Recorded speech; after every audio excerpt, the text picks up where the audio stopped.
In digital Marathi, जनतेच्या हक्काचं व्यासपीठ।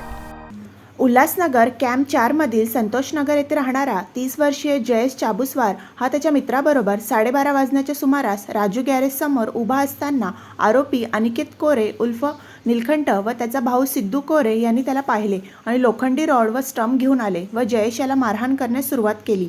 या मारहाणीत जयेश याच्या डोक्याला जबर मार लागला असून जयेशला त्याच्या मित्रांनी तात्काळ मध्यवर्ती रुग्णालयात दाखल केले आहे। त्याची प्रकृती स्थिर असून या हल्ल्यात जयेशच्या डोक्याला गंभीर दुखापत झाली आहे, तसेच हातालाही फ्रॅक्चर झाले आहे। या प्रकरणी विठ्ठलवाडी पोलीस ठाण्यात गुन्हा दाखल करण्यात आला असून पोलिसांनी अनिकेत कोरे याला अटक केली आहे। माझं नाव जयेश निलेश चाबुकस्वार।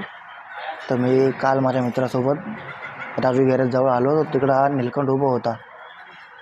तर त्यांनी गेला मला बघून आणि डायरेक्ट रॉड आणला, त्याच्या भावाने स्टंप आणला, डायरेक्ट मला मारायला चालू केलं।